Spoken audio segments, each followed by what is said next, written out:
New evidence tonight that deadly violence from Mexico's warring drug cartels has raged out of control and spilled across the U.S. border. The Secretary of Homeland Security today confirming what we have reported here extensively. More than 7,000 people have been killed in drug violence over the past 2 years, more than 6,000 in the last year alone. Nearly 2,000 of those deaths in the border city of Juarez alone. 1,000 people have already been murdered so far this year. Mexican drug cartels operating now in at least 230 American cities. The Justice Department today announced it had dealt what it called a crushing blow to one cartel, the Sinaloa cartel in this country. Federal agents arresting hundreds across the country. Still, many border state officials say the federal government isn't doing anything near enough. Casey Wian has the story.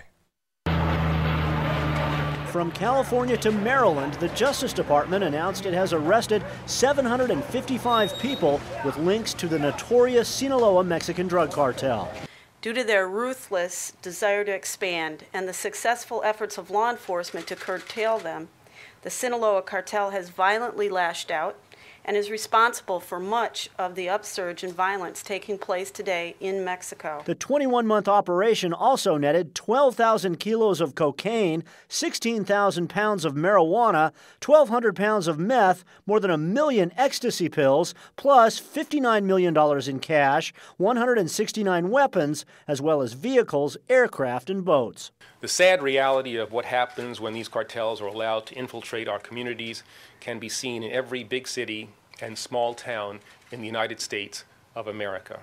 Hours earlier, Homeland Security Secretary Janet Napolitano responded to congressional questions about cartel violence spreading to the United States. I believe that Mexico right now has issues of violence that are of a different degree and level than we've ever seen before. I believe this is going to require more than the Department of Homeland Security, so that we are reaching out to the National Security Advisor, to the Attorney General and others about how we within the United States make sure we are doing all we can in a coordinated way to support the President of Mexico. Napolitano says her top priority is stopping the flow of American guns and cash to Mexico.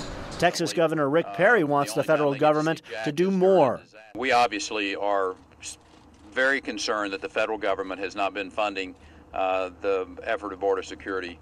This is an 8-year running battle for me, asking the federal government to do their part. Specifically, Perry wants 1,000 additional trained boots on the ground, either military or Homeland Security personnel, to slow the spread of drug cartel violence.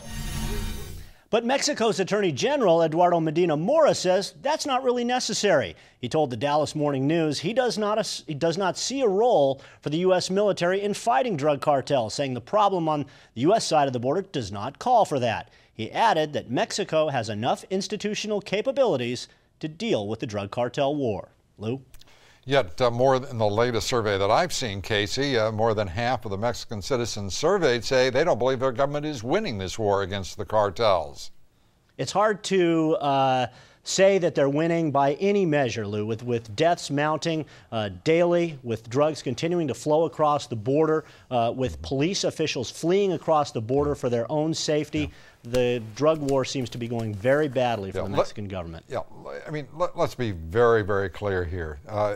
Both sides, the United States government and the Mexican government, do not want to impede in any way the flow of either human capital or commerce across that border, and they're willing to accept high levels of collateral damage through both their commercial greed and outright corruption. That's on both sides of the border. Casey, thank you very much. Casey Wian from Los Angeles.